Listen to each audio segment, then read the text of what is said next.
Welcome back, everybody, to ECS. I'm Eback. Today, I am joined by Ryan, and we have two fantastic teams in the second quarter final. Tell us about them, Ryan.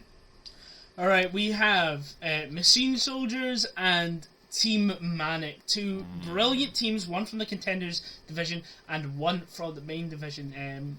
We have Machine Soldiers, fairly competent throughout all of the Contenders division. Manic, a bit of a more interesting story. I'll let you go on about that. Yeah, let's have a look at those maps, because that's going to be the most impactful thing today.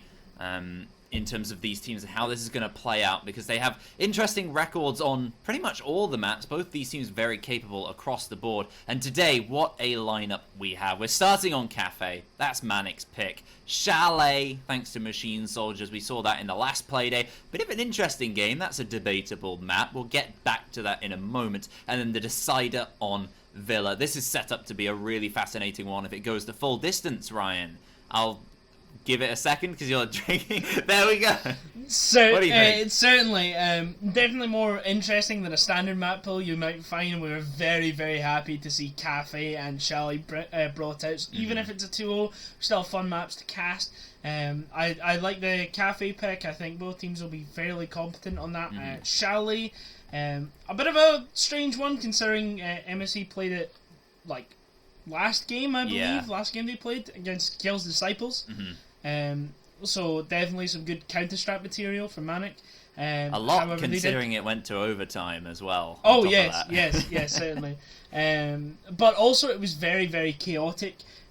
So maybe they're going to try and bring that same unpredictability and that same chaos. It's a new map, not many people know how to play it. And then we've got Villa, a fun map, however, you still have to be very good at fundamentals in order to get it right. So if it goes all the way, I feel it will have an absolute banger of a match if it goes all the way. Even if it doesn't, even if we see a 2-0 from either side, and honestly, I cannot call this one. It's a tricky one to call in general. Both teams having very different seasons. Manic, their season, kind of like Revenge, as we spoke about earlier on in the first stage of the playoffs when they were playing against Lions Creed. Unfortunately, lost that game. They had a season of two halves. They had a very good start. They qualified for a pretty decent position and then dropped off completely. It's kind of the opposite for Manic here. They had a really poor start, and then I feel like the main man of the moment is Aslan. Stepping into that lineup, he has stepped up kill-wise and really helped out some of those low-fragging players.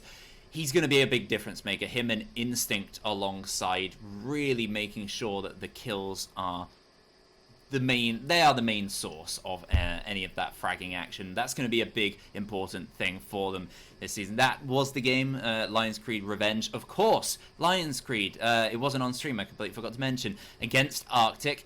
It was an absolute stomp off stream, unfortunately, but Lions Creed, they won the first map 7-1, I believe, and then 7-2 the second, all the other way around. It probably one of the most dominant quarterfinals you're going to see in ECS. It's not going to be like that for this one. I'm very, very sure. Yeah, I feel like we'll have a lot more of a close game, as we have, Machine Soldiers. They've been really, really competent throughout all of their main season of Contenders, only falling short to Humble Academy, I believe, through an overtime loss or a draw. Who have also been taken out of the tournament by Lions Creed, as you can see on the screen right there, in Game E. So they've made it farther than their top contenders in Contenders, and have managed to get to the quarterfinal. If they win this, which is certainly possible, they end up against Jaegers, which will be remarkably hard to win. Nigh impossible, I believe. Mats will definitely be spirited to do so. Certainly. His return. The entire roster will definitely be. But Mats has a bit of a personal vendetta against that, which will be a brilliant cast to whoever manages to land that gig. However, first we have to get through this map. It's these 2 or 3 maps themselves within it all. So, what are your predictions for Cafe? Ooh, well, it's going to be a tough call. Cafe, it's a map that historically Team Manic have been up and down on, but I figure they're pretty strong at it. In terms of their opposition Machine Soldiers, they've had rather up and down performances here as well, but a lot of them slightly more lately. I feel like this definitely favours Manic. As it is their pick, they slightly have that edge. They are starting on the attack, though. Debatable as to how impactful that might be. I figure a lot of these maps actually might just come down to the bans, especially the first and last maps today. Maybe not so much on Chalet. Could make a big difference into how the playstyle works, and maybe it will favor a slower game, because I think if Manic have a bit more pace in the game, they're smarter players, the likes of Instinct and Sparkins and co, could really start to flex their way into the game and really enjoy themselves. I certainly agree. What I'm most excited for is that triple threat trio of Creeds, Fallen, and Mats. I want to see some aggressive plays, especially on the defense. I want to see spawn peaks. I want to see the jump outs. I want to see everything going on here. Just because I'm doing play by play, so I get to cast it. So it's purely for selfish reasons. However, I have my reasons. Yes. But prediction-wise, I feel like it'll kind of go the way of Cafe. Specifically, I think we might see a 4-2 split on the first half, leaning towards MSC maybe. And then I think it gets a bit more muddled round about Manic's defense half. I think either we could see it go to overtime. That's pretty possible. Another 4-2 split just on the other side there. And hopefully we see it go to overtime. I think... however, I'm going to call Manic win this first map. Yeah, I feel if I had to bet as well, you'd go for that. You'd slightly edge Manic as the major it's team their pick. As well. It's their pick too, of course. Chalet is a bit up in the air. Machine Soldiers were not that convincing, even despite their win. It was a bit of a kind of strange comeback and a real scrap through overtime to see their way through, and that's against Kiels, who are very, very strong opponents, but an altogether messy game. I think Manic, will they thrive in that environment with the kind of players they have, or will they do well in it? It's tough to... I don't know if they will or not, and if it's going poorly for them, they will get thrashed. If it goes well for them, they might be the thrashers. I feel like that's kind of up in the air. And if we're on Villa, Machine Soldiers, I've seen them be way too good, way too often on that map, and I don't think they might... Creeds is unstoppable on Villa, and I don't think any team, even, they go to the next stage, Jaegers, they play them on Villa, I don't think they can handle him. There'll definitely be some solid advice to Jaegers. Jaegers, if you're out there, if you're watching, if you're the coach for Jaegers currently watching this back in a VOD, ban Villa. I'll tell him. And ban Malusi so you get Creeds off that godforsaken operator. However, just for the likes of Cafe, I think Manic win this at the end of the day. Ooh. Well, it's a tricky call to make. I want to talk about some of these players individually. Why don't you start, Ryan, by telling us a little bit about the lineup for Machine Soldiers? Because some people might not know. Maybe they're Majors fans. Maybe they haven't seen too much in the past. What should we expect today from this team? So with Machine Soldiers, you've currently got the core of 4, which is Fallen, Creeds, Dutch, and Nikki, with the new addition, Matt's previously from Team Unknown. You've then, just breaking that down further, you've got Dutch and Nikki, who play more supportive roles. Dutch is your IGL, and then you've got Fallen, Matt, and Creeds, who all play like a flex frag type trio cohesion, kind of evening out the spread of the roles there. They are a force to be reckoned with, and even on the back line of Nikki and Dutch, they can both wake up and gun. So they're very, very terrifying to play against, and very, very exciting to watch. I figure they're all difference makers. That's the thing. We've seen all of these individual players, even if it is the likes of Dutch on the slightly more supportive roles. I've still seen them pop off, do incredible things throughout different leagues, different whatever, wherever they are, they find success in one way or another. And they're a team who mentally, we were talking about this before, and with Dutch's leading, I've seen them come back within maps incredibly. They had this run through the middle of the season. It happened a bit in Contenders as well, especially over in Reflex Championship. I saw it quite a bit. They would be 5-0 down on a map and come back to 7-5. They just have this incredible ability, but maybe less so when it comes to multiple maps. Quite possibly, as now we look in towards the bans here. MSC are going to get the first ban out. I'm expecting fairly default bans for Cafe, you know. It's one of those maps where you can't really do anything too specialised, unlike things like Shally and Villa. Shally, because we just don't know what we're expecting, and Villa, just because it's a bit more diverse and a bit more specialised. Yeah, this is going to be pretty standard.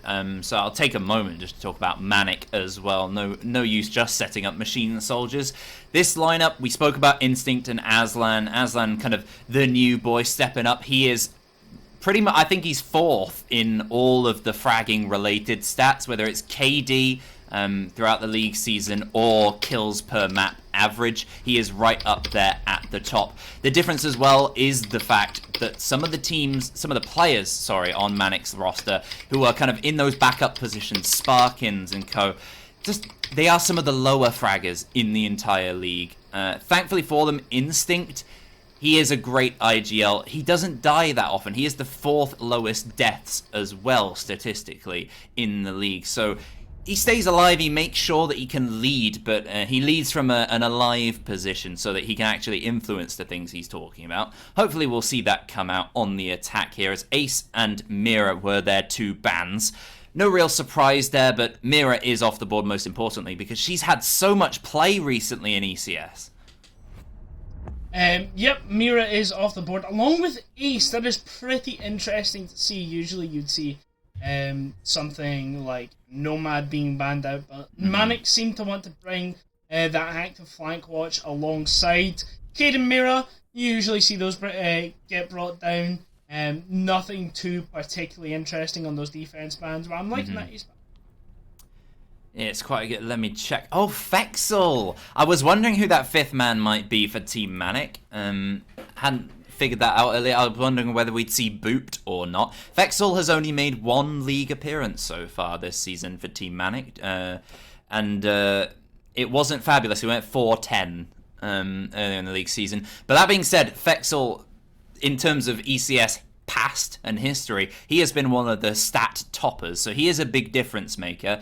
Just hasn't been in and around the lineup very much as of late. I think he's just on the bench in a just-in-case type scenario at the moment. Is that a new overlay thing where you can see who's droning at what time? That's cool. Yeah. It's part of like, you know, when you when the players die, you can now see if they're looking on cams or if they're spectating, so we can see who's costing rounds or not.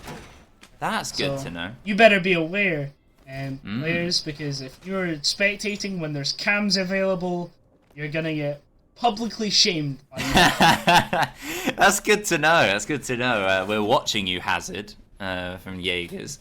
We all saw you in ESA watching your phone. Anywho, oh, we got the logos wrong way round, Shiro, unfortunately. Doing a generally fine job, by the way, behind the scenes, alongside Noah. Go give those guys a follow before the action gets going. Great gang we've got here today. And of course, Ryan, pleasure to be with you yet again. Second time in ECS? Second time in ECS, wow. With no fault for trying. That is fair. This was supposed to be my second time casting MSC within the playoffs. However, games get rescheduled, players can't play in certain times, and it's remarkably frustrating as someone as part of the talent crew. However, it happens, and I hold no ill will. But let's get into the match here. Currently, they are looking towards getting red controls. Textrolo on the Yana just kind of pushing through towards New Hatch and painting. Little does he know, though, that I believe that is Fallen just sitting on the that small box just in Cigar Shop. Actually, has no idea he's there. Has Fexel drawn the hatch? Are they Yana droning him? Oh, they've completely misdroned him. Ebac. Oh no. Ebac. Oh no! Oh, And there's huge not even mistake. there's not even any sort of trade capacity. However, Sparkins takes out Dutch from that white window. So that's at least some sort of trade. However, it isn't on to Fallen there. As this triple room drone seems to be brought back down towards that middle floor. You see Fallen playing by that kitchen hatch. Creed's now sitting by VIP, and I believe Matt is also up there just by mining. Yep, Fallen takes a pick onto Fexel. What is that showing what drones people are watching? I believe it is for Manic. That's really interesting. You can see who's watching the same thing as their teammate. Okay, I'm just trying to figure out what's going on with this whole new setup. I didn't expect it.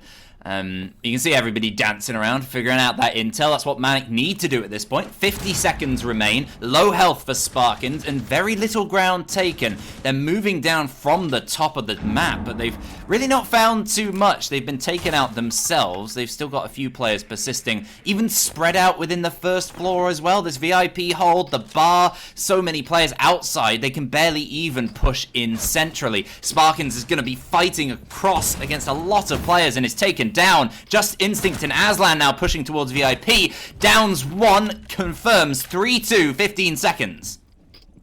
15 seconds left on the clock, and it is a 3 versus 2. MSC have 3 players alive, and maybe to be 2 in a second. Fallen gets taken out by Instinct, and they push through past the plates, and oh, the trades come out. Instinct taking out Mats as Mats takes out Aslan. Now Nikki left in a 1v1 against Instinct, and Instinct is stuck planting. Timer has run out. Nikki gets the kill. That's the first round for MSC. Wow, it came a bit closer than I expected during that ending push. A good effort from Team Manic on the attack, but it wasn't quite enough. 1 versus 1. There's no time to jump off that diffuser. They left it a little bit too late. And of course, Nikki, strong supporting player, as you spoke about before the game, showing exactly why positioning strong, comes around, takes that pick nice and easily, and takes the first round for Machine Soldiers. A great start for them on this map where they need to try and get some rounds together, because Manic, they will definitely be getting a couple. There's definitely, it's going to be tough to stop them here. This is definitely their stomping ground for today, you would imagine, statistically. Certainly, but it was a very, very chaotic and a very tough round. I don't think Manic were particularly expecting Machine Soldiers to be this adept at Cafe. Just because it was a bit lax, especially without droning it from Textrolo. That was just unfortunate, to be honest. It happens, and that mistake will hopefully not be repeated throughout the rest of these rounds in the coming half. However, to be honest, I think we do have to look at MSC because they played that exceptionally well with that triple run. They fell back at the right positions, they got the picks that they wanted to get, and as soon as they got those picks, they immediately retreated back, giving them control rather than having Manic take it from them, which is very, very important to see. Round 2, we got something slightly different offered up this time. A top floor defense from Machine Soldiers, and a very varied lineup, moving away from the drone denial of the Mozzie. Dutch is bringing the Mute instead, who can also offer up a lot in terms of also denying those air jabs. That's one thing I always forget that Mute can do now. With the Nomad available, he can actually make sure that they can rotate if those jammers are placed sneakily enough that Manic haven't maybe taken them out. It can give some intel. Oh, Fexel's found the first kill, maybe off.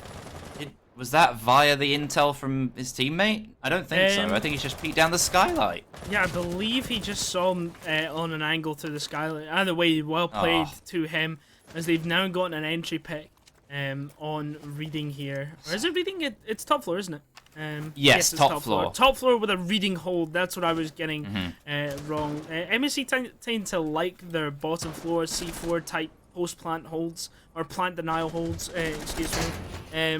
But Manic seemed to be kind of playing into the hands there by, instead of clearing below, trying to clear Pixel. Max is on the Wamai, they've gotten the Pixel shield gun.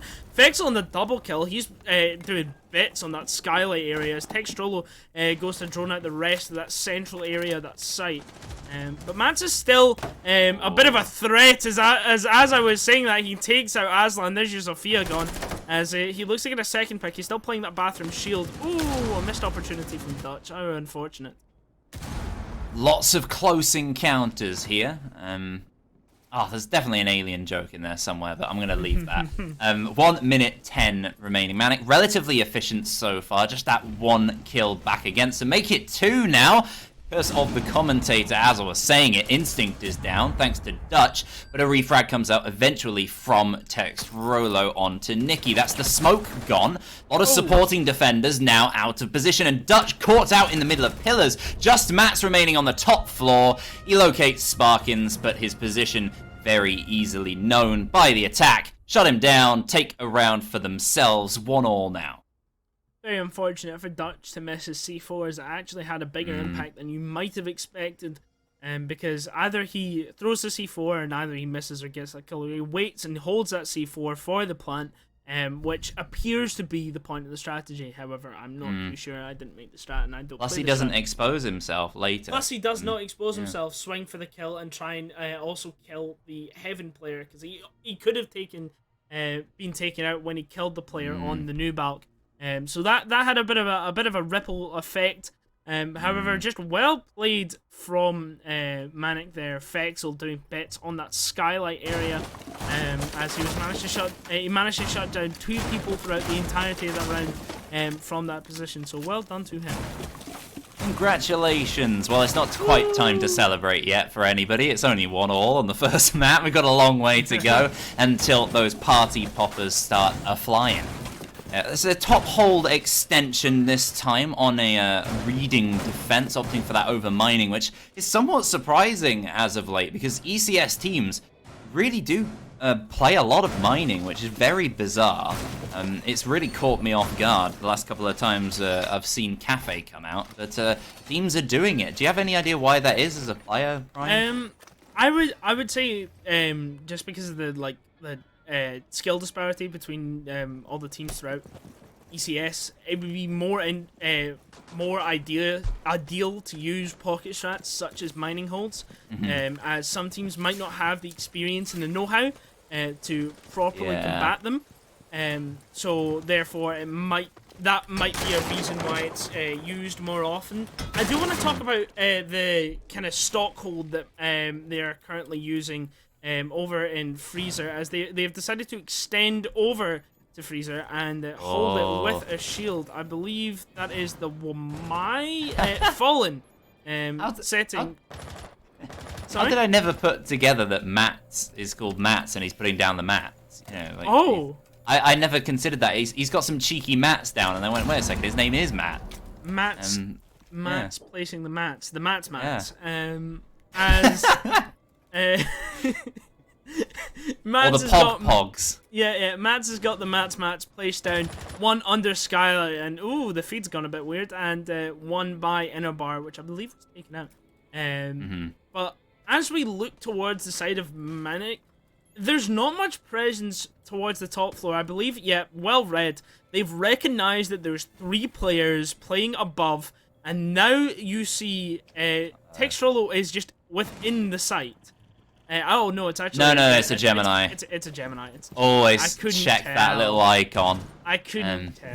God damn it. No, it tricks me every single time. They have recognized well correctly that there is 3 players, now only 1 within that pack site area, as Aslan has managed to take out Dutch, and damage has been dealt to Mats here, as Sparkins takes out Fallen, Fex onto Creed, Mats trades out onto Sparkins. It's now a 2 versus 4.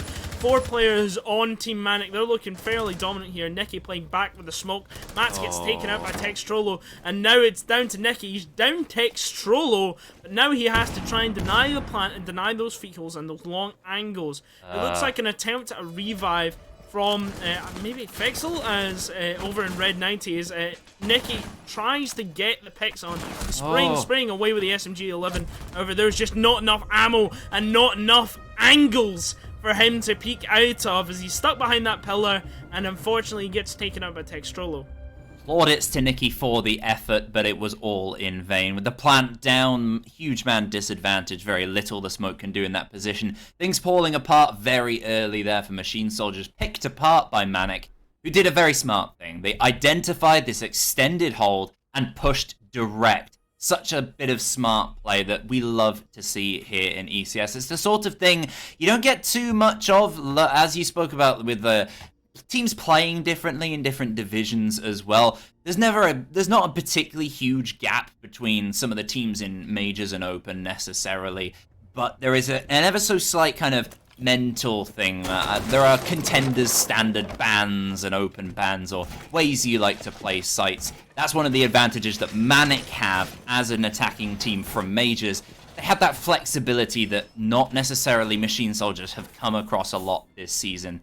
And they've only played Cafe the one time this season. They won 7-4 against Adria Rising, which is a pretty tough win in general, but it's no Team Manic. And they've got already a deficit facing them. Going to return down to Kitchen this time to try and replicate that first round win. Certainly. I think Manic takes this round specifically. I don't think they'll repeat the sins of the past here, as they had a bit of a misdrawn incident with Fallen taking out Textrolo very, very early within the round. But I feel like, yeah, they're going to just attack directly through site here. It could be a rush, or it could be just be a standard clear. The line's out. It's a rush. It's going straight through into prep as Dutch takes out Instinct. There's your line and your diffuser cold on the ground. As now it might stall out a wee bit towards the bakery, but no, as I say that, Textrol and Fex on the team double kill as they're trying to force their way into prep here. Because they can't actually access the walls. It's mute jammered off, and if they want to take those mute jammers out, they're going to have to go above. So now they have to find out other ways of getting through.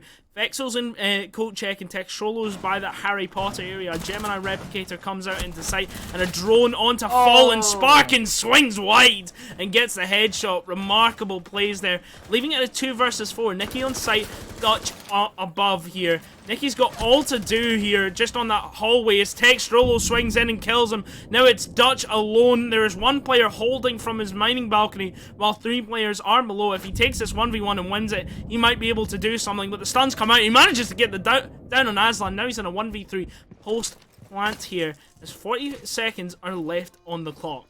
Dutch finds himself in a horrible position, much like Nikki in the last round, a 1 versus 4, and he can't do anything either. He meets the same fate, taken down and a round lost. Manic extend their advantage to a 3-1. A very good attack in general, because a lot of teams who we see pushing in through Bakery who try and do that move, maybe if they get caught off, or maybe even if they do get quite a few kills, might just push on a bit too haphazardly, a bit too... They get caught up in the action because they're doing so well. Why stop now? Move a bit too far ahead, maybe get a bit too stretched, lose some men. No, much better from Manic. They actually got to that position, had the man advantage, and went, actually, we need to clear upstairs. We need to clear some of the players over by bar. Let's take our foot off the gas, back off a bit, and split, get some angles, get some intel going. They figured out exactly what they wanted to do and attacked it perfectly. This is a team Manic who are on fire in recent performances. Certainly. I'm really, really, really loving these reads here coming out from Manic on the attack. It's really interesting when you see this kind of active Brainiac style of attacks where you can fully see what they're doing, what they're attempting to do, and they're adapting rather than going head first into hell, really. When attacking some of these linear positions in cafes such as Pixel and Bathroom. We've seen in the past where they've tried to forgo those areas where they can, for example, the reading attack. But even within the rounds, rather than just the overarching strategy, they are deciding, okay, this is not working. We've lost the entry. They have holes above. And I'm really enjoying this kind of cerebral play style that we're seeing from them. Well, they've got an extra arm than they usually have, I believe, in Fexel. The fact that he is such a strong and confident gunning player. We spoke about the importance of Aslan and Instinct as the main 2 pillars of the attack, especially for Manic. Trying to move in, get some entries. It's usually just falling to them, but having Fexel around as an extra man can just free up the rest of the team. Aslan, he's not had to get too many kills, as Fexel's been taking all of them, currently going 6-1 alongside Tex Rolo. Aslan can be a bit more comfortable, and it really allows players like Instinct and Sparkin, who are very smart players in general, to kind of flex their smart plays and figure out exactly what they want to do intel-wise. It's really been the case, because they look... It's smart plays as well as assured and well executed. Certainly. Well, if we're looking at smart plays, within a blink of an eye, 2 out of those 3 shields within this strategy for MSC have been taken out. That's your Pixel Shield and your Freezer Shield gone. Arguably the 2 most important. You can lose your Bathroom Shield, no bother, but those ones will do you some harm.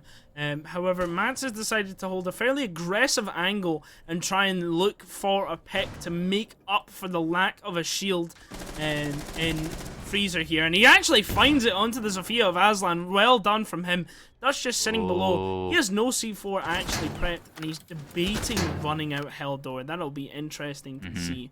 But just to bring it back, if we're talking about kind of triple threat trio versus triple threat trio, I was gonna say Creeds isn't performing particularly too well, and then he shuts me up by taking out Instinct from that Bathroom Shield.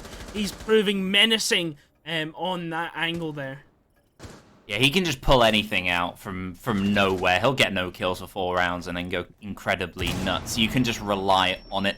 Not necessarily happened for him so far this game, but 40 seconds left, and he's in a good position with his team. 5 versus 3. It's now down to some very strong players, fragging-wise, to try and counter Machine Soldiers. Pushing in close, Fexel. He takes both inside of bar backstore, Ryan! Oh my lord, what have we just seen as Creeds is left in a 1v2 and Fexel has cleaned up.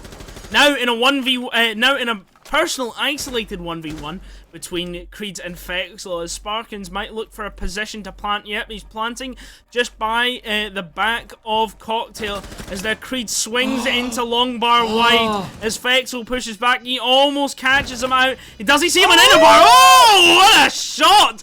Creed's taking out Fexel, and this is where we see the dominance! Oh my! It's Creeds has taken Sparkins out, but he has no idea where the diffuser is. He finally spots it. He's got more than time to defuse, but I bet he's patting himself on the back. I would love to feel the energy within that call. He's completely shut me up. I am eating my own words, and it tastes so good. I'm sure it does. Dear me. You said something around with just saying he's got no kills. He's had a really rough start. It's like, no. He can step up. He can pull something out of nowhere. Incredible play. I've got to say, Fexel as well and the rest of the team really turning things around for Manic, and then turned right back on them. It was a 180 that was 180'd right back, and it's left us spinning around in circles. No idea what's going on, but we can at least look to those numbers at the top of our screen to give us a bit of intel. 2-3 it reads, and what does that mean, Ryan? It means that Manic are still actually fairly dominant within this attacking half. As they still have the opportunity to win out this basement defense, which seems to be actually remarkably different from the triple roam style we've seen before. It's a bakery hold with a castle to boot here on the bakery slash kitchen site.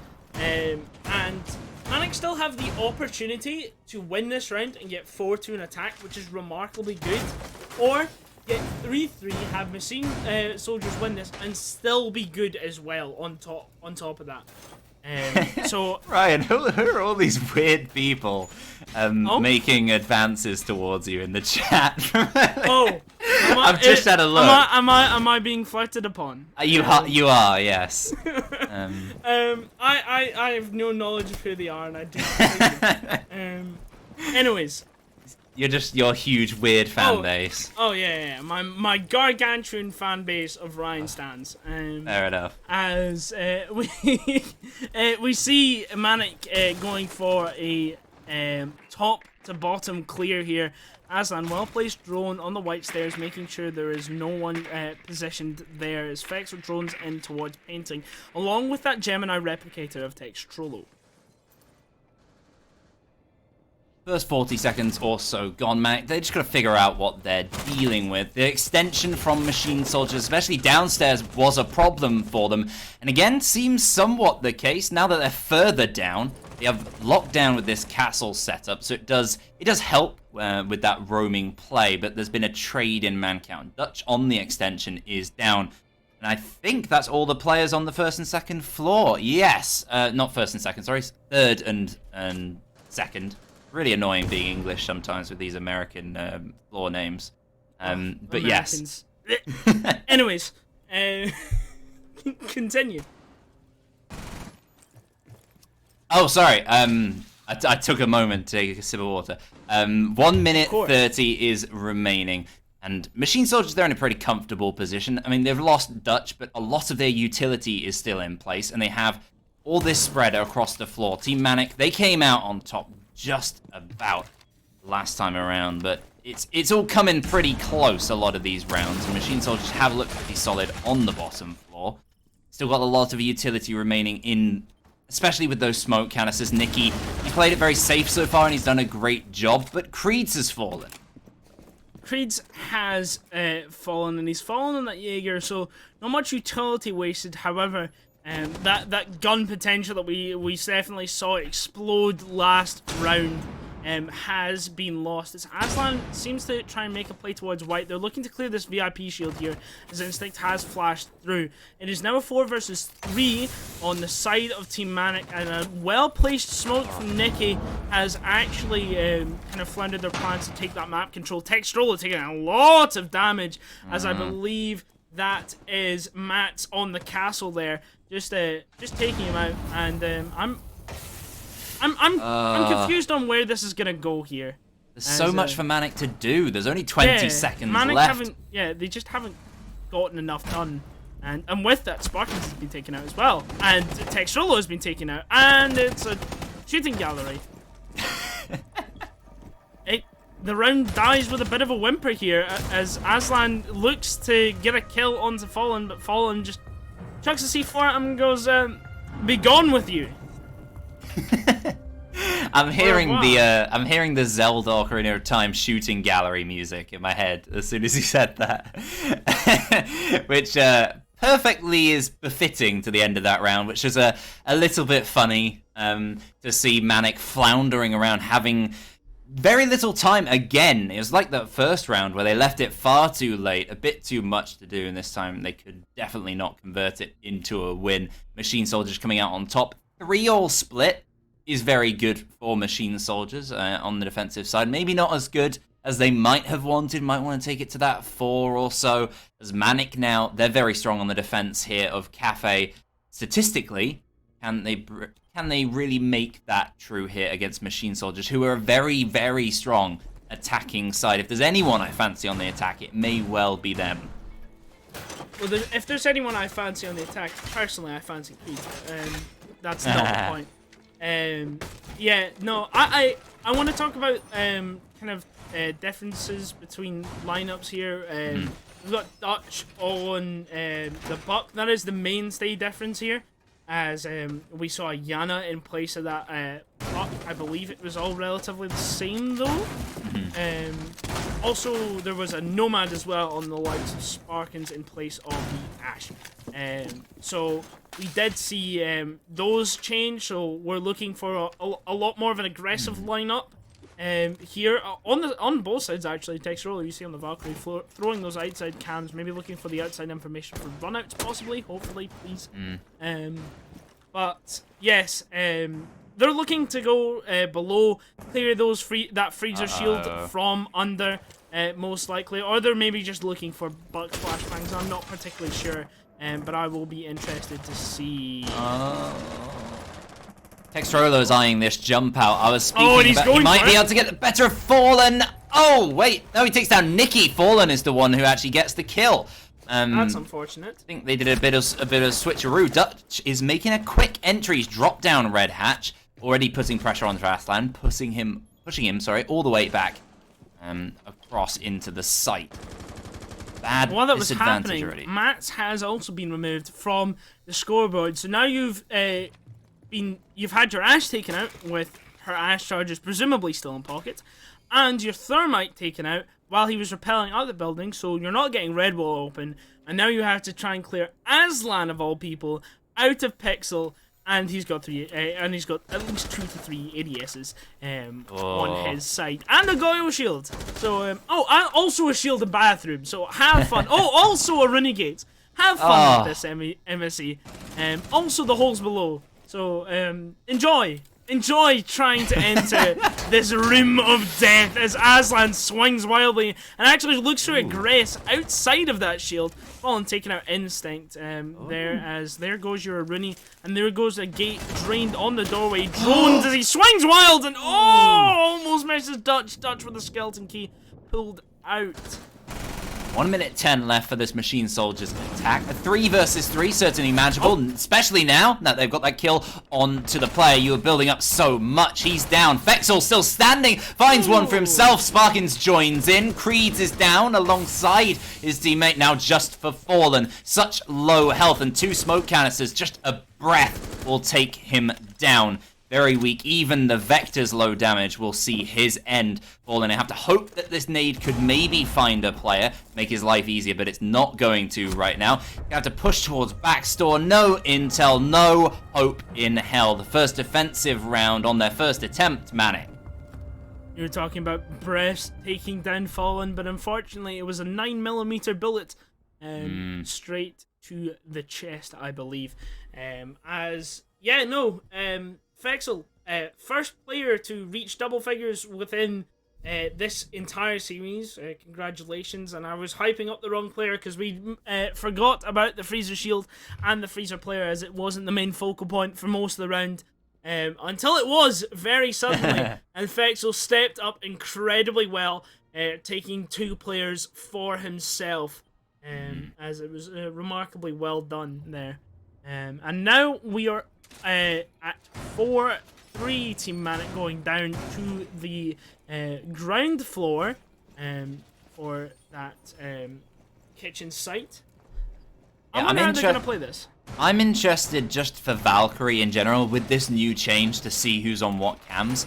To see how many players are watching the black eye cams at specific points and how interesting that is. Because we saw Textrolo try and get the better of Fallen earlier on, being taken down. I'm surprised Fallen isn't running the Valkyrie, because he is such a strong Valkyrie player in general. Not bringing her out at all on the defensive side. We didn't see it opted for. The Mozzie, which is kind of a substitute, but not really. Aslan this time picking up that role. Interested to see how the intel play can work. I'm expecting her definitely on Chalet, and for the rest of this game quite a bit, maybe even if we go to overtime here, which currently we're somewhat on track to do. Manic having that ever so slight advantage here now that they're on the defensive side. If they just go ahead, 1 round ahead of even, they will be there. Nice, and map 1 Ilicious. Map 1 Ilicious. Yeah. What a word. That will definitely get you some points in Scrabble. Yes. As we look to see a fairly light roam here, we've got a player inside of Cocktail playing by the hatch, player top white, currently being accosted by Dutch's Buck here as he looks to drop down. That's Aslan taken out. Unfortunate there, as he didn't realise that Dutch was watching him on the rappel, or that he could move down. Textrolo dropped down as well, but through the hatch, the much safer option. Ryan, we spoke about aggression earlier. Yep. We spoke about Machine Soldiers going aggressive on the defense. We didn't really see too much in terms of the runouts and so what. We didn't. With the Nomad in play, it makes a bit of sense, but we've been seeing it from Manic, and it's been punished. They found one in response for that early misplay. Creeds is now down on the Zofia. There's a lot of soft breaches on the team, so it shouldn't really impact too much. But in terms of players who can make an impact moving into the site nice and late, as we saw Manic do on their attack, they don't have the stuns that Zofia can offer to isolate positions or maybe just concuss a defender and make sure that they don't see what's going on. It's going to be a bit of a tougher move, and they have to do a good job on the verticals here, the attackers, and they've got to watch out. No, they don't have to watch out because all the C4s have been used already. That's a remarkably well-rounded and well-put-together point. I'm going to fully derail that by pointing out that Mats is using a suppressor on the R4C. Oh, nice. Fun fact. And also... Has he got the cool new skin? No. I don't think so. However, yeah. Textrolo was misdrawn. That was my second point. Is he's taken out Buck, one of the primary soft reach and primary vertical players for MSC. That's Dutch, dead in the water. Or dead in, I believe it was mining. As now we have 3 players on the side of MSC, Matt's roundabout red stairs, and the other 2 above, probably trying to hunt down Textrolo. Little do they know he is off away in Neverland, essentially, because they're never gonna find him. They're looking to go for a kitchen hatch drop, which is risky. They've actually dropped down. Sparkins waiting on the shotgun. Oh, there's one sitting above on the shelves, and now both have dropped in. Sparkins jumped in, and oh my God, Fallen! Fallen, what are you doing? The 180 snaps to him, and Mans takes out 2 more. There's no way you've just gotten away with that. There's no way they've just let you 180. Oh, no. Tie my hair red and call me eback. That was remarkable. Sparkins, that is not a defense. A bit of a silly moment there from him, but the round was pretty much won somehow by the attackers anyway, managing to flood in through the site. A very strange one there. Was right behind you. I swear he didn't shoot on the second player, or maybe he missed. I don't... He either missed somehow didn't deal enough damage. Send us that clip, Sparkins. We need to see. We need the proof. He either missed or was like just about to shoot, so his brain thought he shot. But better suggestion, Noah. Send us all the game file or whatever afterwards, so we can have a look. Give us the VODs. Because we need to check didn't that. Happen. Anywho, that's right in the consideration of the eBack fail of the season. Speaking of Sparkins, he's actually the second player of this series to hit double figures. Those are both players. Oh, actually, no, Fallen's got 13 as well, which I believe he's done before Sparkins, actually. So he could be second or third. I wasn't particularly keeping track until I looked at the scoreboard. Can't believe you. Your kill let us down. Stats. Yep, no, I have no shame or remorse. Screw your kill stats. I do what I want. Alright. This round's going to be particularly interesting, I think, because Machine Soldiers... Oh, they're very good with their intel, is what I was going to say. Well, they got a man dedicated to drones now. It's Fallen, the man you drew such good attention to. Carrying the fragging torch so far for Machine Soldiers. Mats has been pretty solid and positive. Rest of them, not quite the same, but they still pulled out great moments. So there's still a long way to go for them. They can pull those stats up potentially, but... The intel is the most important part, because we've got that Mozzie and Mute duo to deny Machine Soldiers that entry. I want to keep an eye on not just the drone count in the corner that we've been given by Ubisoft, thank you very much, but also the fact that we can see what cams they're looking at. We can see how very limited they might be. I don't know what that was, so I'm refraining to comment. That was a jump out of White Window to take out Dutch. And then it was a run back into Garage. 2 of them, actually, as one ran out of Garage. To try and get a pick onto one of the players playing white Mats, I believe. And that's a 3rd run out in Garage. As you can see, Manic are turning the aggression up to 25 here, as Mats is just trying to encroach onto that VIP shield. He decides against it. He decides to go for a bit more vertical. We saw that spray, Mats. You can't hide from us. And Creeds is now sitting in hell. Just chilling, just watching the flanks as the round kind of dies down from here as Machine Soldiers try and figure out an entry point and a foothold into Manic's defense. Gotta wait and see. Machine Soldiers, they're biding their time, figuring out exactly what the move is gonna be. At the same time, they can't afford to wait too long, because if Manic proved anything, you can't afford to push too late on this site. It worked for Machine Soldiers somehow in the last round, but it really shouldn't have. It's not a good way to guarantee success, especially when Textrolo gets a triple, gets aggressive towards both Bakery players.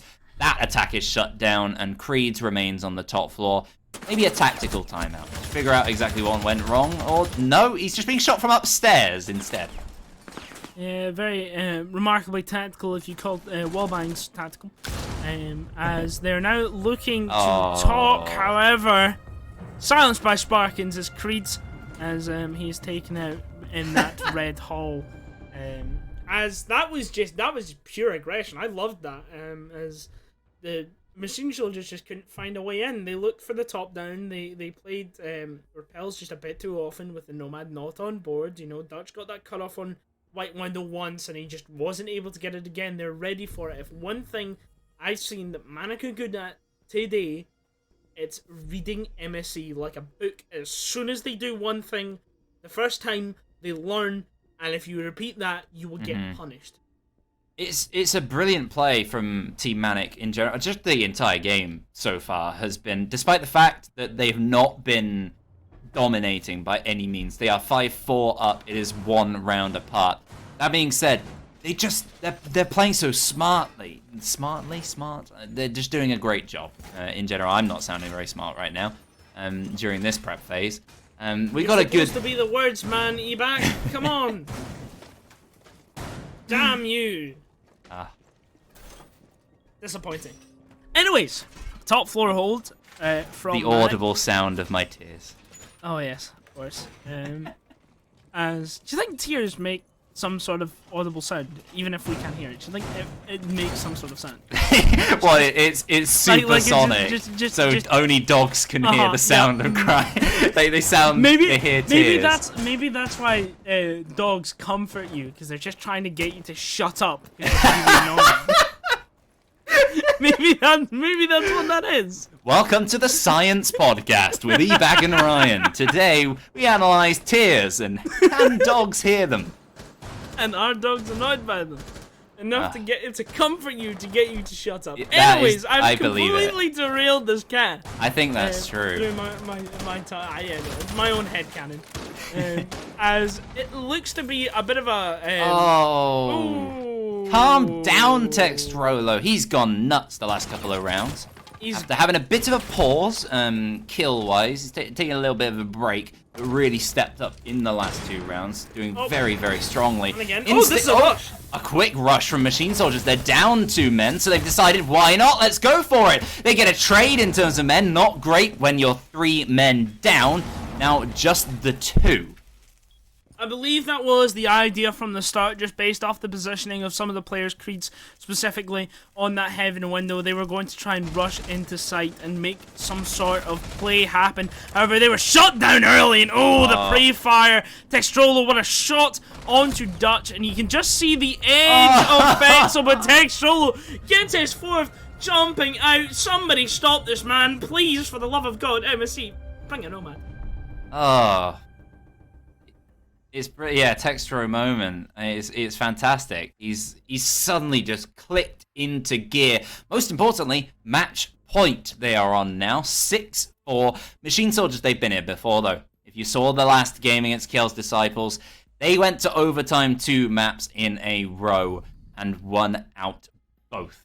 And even from weakened positions. We saw them here on Chalet, 4-6 against them. They brought back the 2 rounds and then came to win it all the way on overtime as well. Now is the time to do it. It's not the previous, what do you call the previous? I'd go for round of 16, but there aren't 16. Like, it's the one before the quarterfinal, the 8th of final. I don't know what you'd call it. But the previous bracket at the very least. It's not that anymore. You're in the quarterfinal now. You're against Team Manic. There is no room for error. Yes. Now, I do want to point this out as who's falling for that map? A stressed team who've spent a lot of time taking above that now have to rush a default plant. That would be my guess. Interesting from outside. I believe the idea is that I get that one. It's actually the second one that's confused me now because he's put it in barbed wire. People stop and punch out barbed wire, and then they'll look at it. Surely. all this that is a very old trick is sticking it in barbed wire. It's hard to see. However, if you're rushing up white stairs, you're not gonna punch that barbed wire mainly because there's a white player. So but if you're rushing up the stairs prevent anyway, a rush. you ignore the barbed wire and then it's completely inconspicuous. Well, no, that's exactly the point. If you're rushing up, you ignore as the if barbed wire, you're and then you won't see the frost mat, and then you'll get caught by the frost mat. Double reverse psychology. However, most people will just like Sophia if they're rushing because they're not gonna spend time clearing utility in a rush. So it doubles back to being slightly pointless. Yeah, I feel like double psychology plays in Siege really don't usually work out for you because there's too many factors within rounds for you really to rely on stuff like that. And relying on people to consider things like that can really get you in a bad place. Anywho, especially in underage T4 where a lot of the players are very much me go kill. I was waiting for the insult you'd go for. That's a very nice soft one. Yeah, no, I'm on cast. I can't say anything in particular. However, it is a reading hold 1 minute 14 to the round and still nothing particularly gained.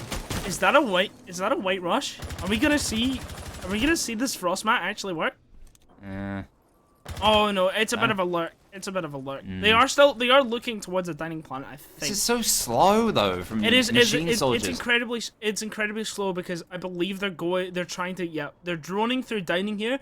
They're trying to go where Manic are not, and then Dutch is trying to kind of go for a bit of a backstab and kind of cause a bit of confusion here, as he's trying to kind of encroach in towards Brownstairs, trying to get particularly a pick towards Strollo maybe. That's probably his best opportunity here.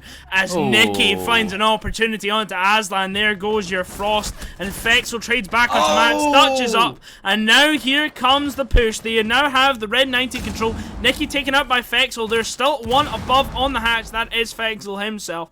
And now they are trying to look towards getting a plant. Creed's just you see in the corner of your eye. He might be looking to push up white as Sparkins. He gets taken out by the GA of Dutch. What a gun that is. It just absolutely destroyed him as Creed finishes off Sparkins and he gets a double kill for himself. That Frostmat obviously proving ineffective as he's walked up white stairs. Fexel now having to drop 13 seconds left. He gets down onto Creed's and now it's a 1v2 between Fallen and Dutch. Fallen planting effectively for the next couple seconds. It is a 1v1 between Dutch and Fexel. However, Fallen's about to get off the plant. They're about to swing wide in the door. And Fexel taking out Fallen. And now they're looking to get... Oh no, the Frostmat actually did work. Now, fun fact. Or maybe it didn't and he avoided it. I'm not particularly sure. However, Fexel taking out Dutch. That's your main player for this round. Creed's just below, and now they're looking for the plant. It's done once, it's gotten off. Fexel crouch walking towards the door. This is tens. 15 seconds left on this plant. Does he know he's by the pillar? The shots come out. Now he has to stick. He's got about 3 seconds before he has to permanently stick. The stuns come out. He's stunned himself, and he looks for the kill. He prones, and he takes out Fexel. How tense. Incredible play from almost everybody in that round on both teams. There's some fantastic positional play. We could see from Manic, they were ready for that push from Machine Soldiers, despite the fact that they were kind of caught off by it still anyway. They had a setup to deal with it, and then Machine Soldiers executed it. That pinch around with players coming up from multiple positions, working so well to give them the advantage. Still tough from there, and then Creed steps up with a huge double onto Sparkins, and then the second man inside of Reading as well, leaving only the Aruni behind. And Fexel gave it his darndest, getting a quad for the round. 2 of those in a post-plant situation, 1 versus 3. And with the final man remaining, just doesn't take the fight, unfortunately for him, and it's just doesn't have enough time. Good effort from him, but those are the big moments that win you a game like this, win you a map that can take you on with that advantage. If you just don't step up in those big moments, if you're taken out by the team, by Machine Soldiers in that situation, you risk yourselves going all the way to overtime, and that's what we're on. We're on that We're on that overtime point / series point here. That precipice between Yeah. winning and maybe not winning, or possibly just winning a bit later than you were going to win in the first place. It takes a I'm still special kind of wondering- player to win out those situations. Fexel is certainly. one of them, but it's so hard. It's so hard. It's incredibly difficult, and no one can fault him for almost getting it done. You know, I believe Creed he played that really, really well, and so did Fexel, and it just came down to that off angle played by Creed and Fexel charging out, knowing that he has time not on his side. He has to get this kill within about 2 seconds and then get back on the plant, or he is done for. That round is finished. So, you know what? No fault to him. Well played here. Now he's playing by coat check within this strategy, as it looks to be a full bakery take for the likes of MSC. Matt, switching onto that G36. Wise choice, my friend. I did see you try and take that default camera earlier. It's wise play in general from Machine Soldiers again, because they've taken in quite aggressively through Bakery. They've seen it's clear and they've taken the ground. Not worrying too much about the verticals for now, which isn't too much of a problem as long as they deal with it later. We've seen some very good attacks from both teams already, and especially down here on the first floor. It's been an odd mix, but both teams really showing that they have the smarts to do it. And I feel like Machine Soldiers with this setup, now they got the breach wide open, Dutch and Nicky working together to get that exothermic open. They can go for a pretty direct move. They do have C4s to worry about. They have the smoke canisters as well as vertical players like Aslan who can just open a hole and blast them. I believe holes are already prepped towards that position. Machine Soldiers it looks like they're backing off. They're going to take their time and clear out instead. Certainly, in my opinion, the primary issue here is players like Aslan, who can look within the breach and look within prep. He needs to be stopped by somebody rotating up towards mining window, and that will be shown with Creeds and Dutch here, as he looks to just jump straight in. He gets pre-fired a bit through the wall, I believe, and also they need to deal with Fexel and coat check because he has the holes, the long angles to prevent the plant. So it looks like they're going to try and take out Aslan initially. He's sitting in that red train just in the middle of Train Museum, and now he's just waiting as Dutch takes him out, swings on him. Alright, perfect, Embassy. You got 30 seconds left. Your next step is to take out or prevent Fexel from playing that long angle in coat check, and I believe that might go undone here as they look to desperately grab a plant. A wide swing, and Fexel takes out two. I was just talking about how important he is. Nicky finds a trade onto Fexel. Creeds takes out Textrolo. But there's Instinct for the swing. Now Fallen planting Nicky on a slither of health. A 2 versus 2. One's by the solo reinforcement. I'm not sure where Sparkins is for a fact. And they've double pushed. So aggressive. So tense. And now it's desperation. Fallen needs to get onto that position and take out Instinct. He's defusing right about now. Does he see him? No! The Ninja Defuse! Map 1 taken for Manic. Oh, so tense.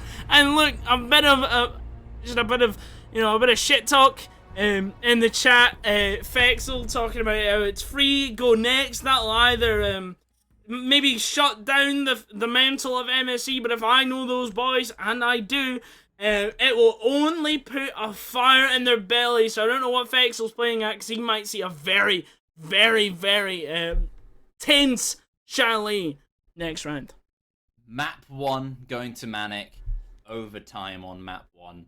So far apart, you think, but it was a split second between them. A very close play from Fallen, and a good effort from Machine Soldiers again. I think that was one of the smartest games of Cafe I've ever seen. In Tier 4. Oh, both teams certainly. Strategically just on top of their game, but ever so slightly edged. Just so close at the end there by Team Manic, and just about well deserved. If it's coming that close on a map that we generally favored Team Manic on, what are we going to see on a crazy map like Chalet with two crazy teams that we've got like Wait- this. This is going to Wait be... till we get to Villa. Oh. Wait until we Oh. get to Villa. Wait We've got for to the get deciding there map. first, Ryan. We do have to to get see there a Machine first. Soldiers win in order That to that get there. that does kind of show my bias for next map, which is definitely MSC winning it out, as it is their pick and their decision to go there. They have that overarching strategy. When it comes to that round, I think it was just them kind of ignoring Fexel. But we're actually gonna go for a bit of a break. We've both got to rest our voices because, oh my god, what a map. And I believe we will see you on Shally. We will.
everybody. We've just been on a short break as map 1 was taken by Manic in a very spectacular fashion, as it was a 7-5 victory, close, but no cigar for overtime when it came to MSE.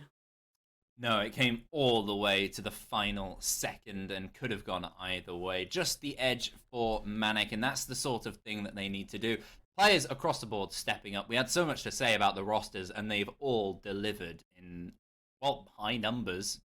Generally, quite a lot of players going more than 10, just within the regulation rounds as well. On top of that, a 7-5 win for Manic.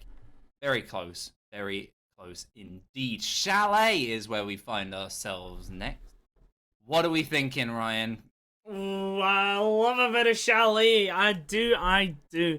Very chaotic. It's a new map. We get to see some new and interesting strategies, especially down in the amateur scene, because, there's no book that's been written on it just yet. There's no particularly over-dominating grand strategy when it comes to that map. So you get to see the ideas of particular teams and particular players get shown within the map itself. So it can be chaotic, but it's certainly very fun to cast. Yes. I'm making a note that I should make the book myself. So that whenever people make the reference, I can make some dollar. Well, actually, I wrote the book on this. Yeah. It'd be like, well, so this is in the book of Chalet, and I'd be like, well, yeah, buy eBack. Anywho, enough of my money-making schemes. Let's talk about these teams' money-making schemes. They want a bit of that prize pool, and they've got to fight their way for it. Quarterfinal nets you nothing. They've got to push their way on to get that next game up against Jaegers. It's going to be a tough one either way, but they've still got a long way to go. Chalet, we are starting with, who is on the defense? I believe it's Machine Soldiers, right? I am not particularly sure. Okay. Let me just check. Either way, it's going to be rather chaotic. The Kjells game that we saw from them earlier on last play day, last bracket day, was a bit of madness, as CCV and Kenny can attest, I'm sure. A little bit chaotic. It's the sort of thing where just fragging moments can change a game. That's the kind of the way that those teams set up that game. I don't think it's going to be too different here. I think Manic are going to give us a very similar performance to what we've come to expect from a lot of the teams in ECS on Chalet, which means that the impact players, especially on Machine Soldiers' side, if they are all stepping up and having a good time, they can really do it. The issue is, are they all confident enough on Chalet? We've seen limited Chalet from both teams already this season. Manic played it once, and they lost it to Cyberground. I believe that was 7-3, play day 4, if I'm not mistaken, off the top of my head. It wasn't brilliant from them, and that's being nice. It was pretty terrible. But, that's Cyberground. They don't have to deal with them until the final, hopefully, from this point. Currently, I believe they're ex-Cyberground now. Anywho. Here we are!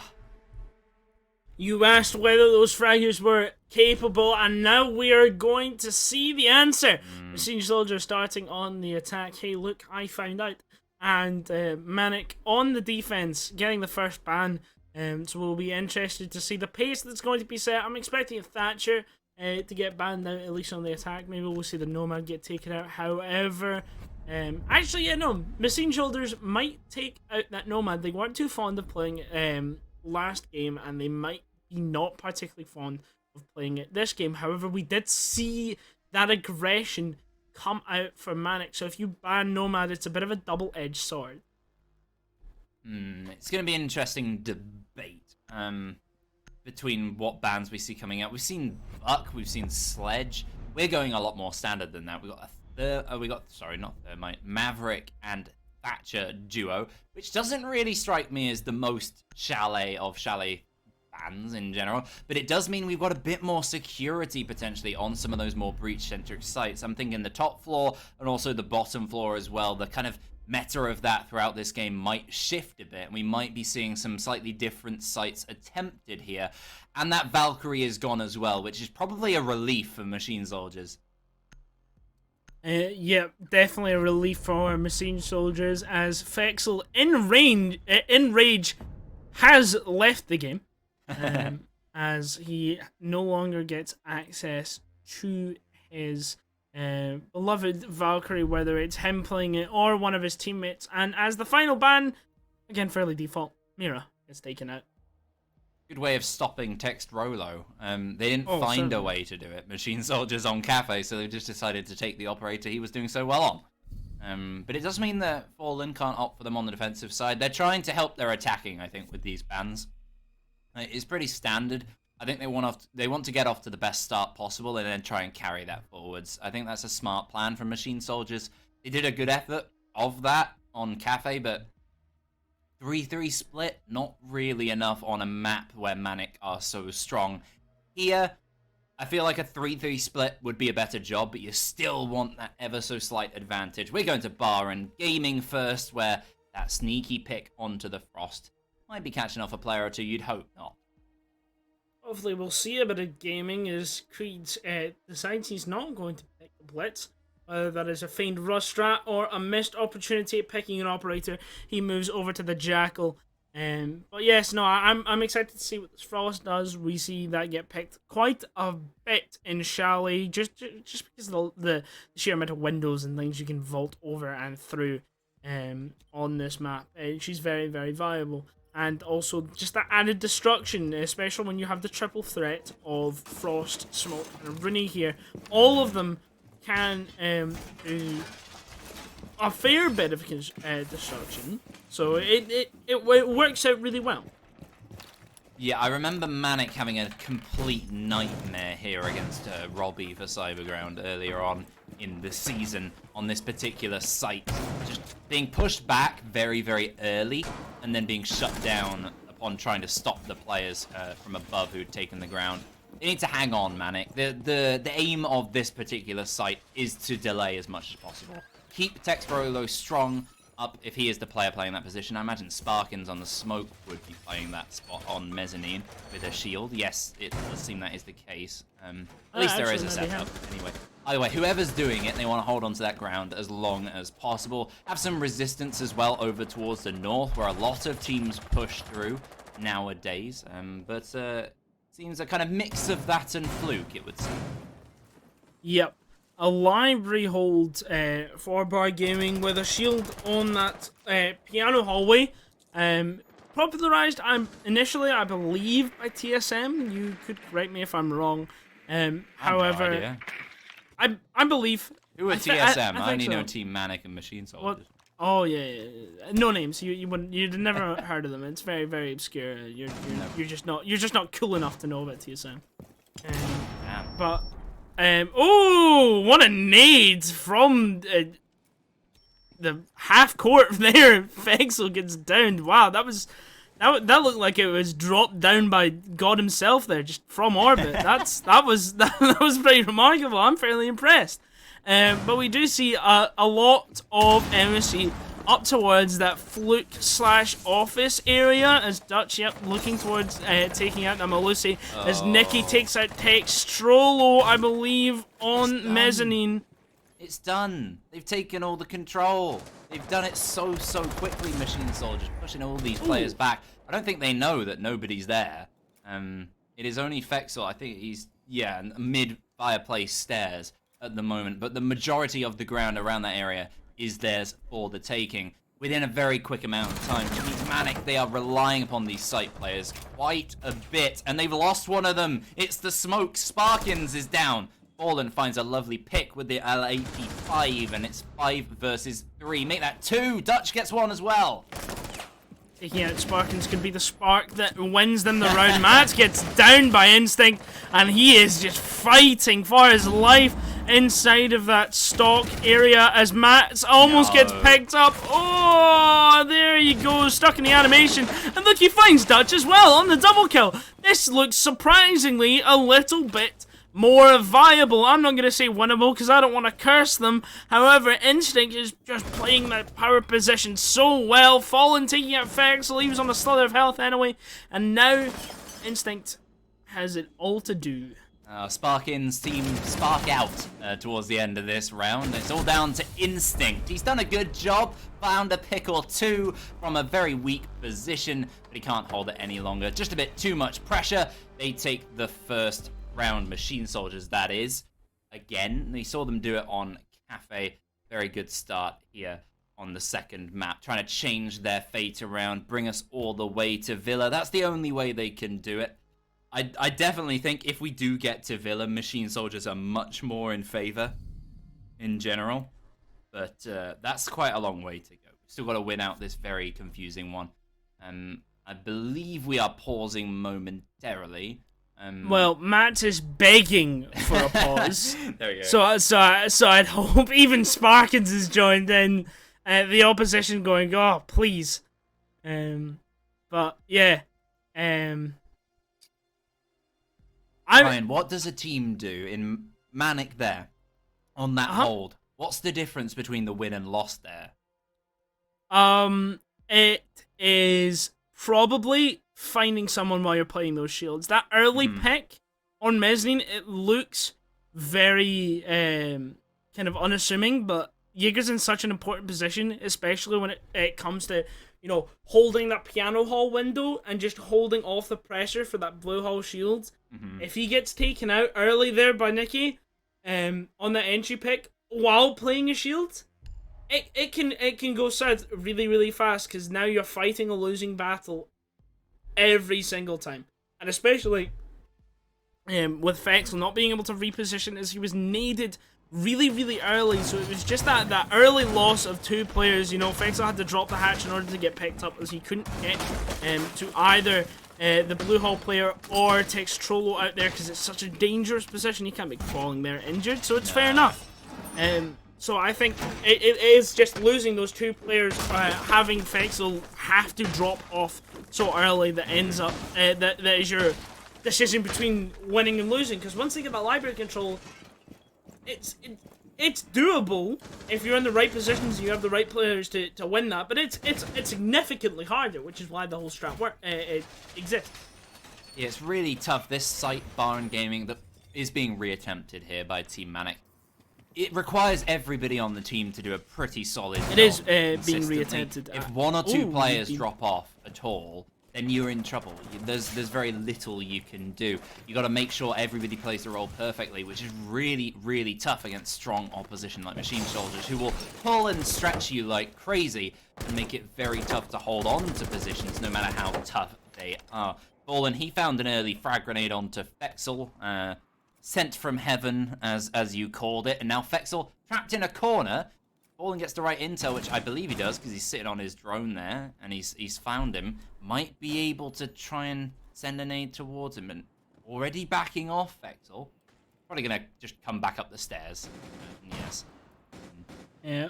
Momentary. A quick return just to get out of that suicide corner there. It's very hard to get out of Fexel. There goes Fallen. There's your sledge gone, and there's your library pressure gone. No more grenades, no more downs. This is already a better round for Team Manic. You've already got a bit more of a win condition. Very calm play from Fexel, very smart. Just took his time, moved around, positioned himself well, expecting and predicting what Fallen would do, and acting. And he takes down Dutch as well. He's not quite finished yet. Smart plays from the man, doing so well on Cafe before, finding his footing here on Chalet very well. Yep, certainly finding his footing as he's found two players. Instinct joins in on the fun, taking third off the board. It's now 5 versus 2, and we are looking at progressing to 1 minute left on the clock, and yeah, you see Nikki just pre-firing, desperately looking for a pick. This round looks pretty damn lost to me.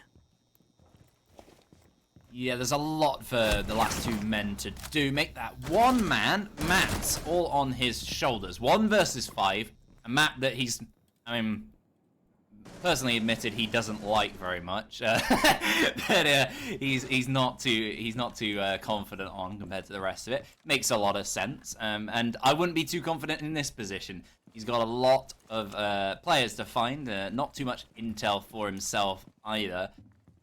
All his teammates watching his drones here. He's one drone even. Ooh, I swear that bullet went through his head. 20 seconds left. Vexel comes along, finds a kill onto him. Round again. Round for Manic. First one this time on the reattempt of Bar, and a much better attempt. They did exactly what you're talking about, Ryan. Yep, certainly. That bullet must have given Matt's a haircut there. That was pretty terrifying. But yes, no, that's your win condition. You know, that taking away that library pressure, having your players remain above their Vexel just going nuclear. Even if Vexel doesn't get that multi-kill, they're still, as soon as they take out Fallen or if Vexel just stays alive for longer, they still have that win condition of we're holding on to library for long enough to the point where once they take it, they can't really do anything with it. You know, they can't set anything up. They can't play the right vert or they can't play enough vert in order to flush us out of our location. So they now just have to go, okay, we've got library, we can't do anything with it, time to go straight to site, and then by that time you won.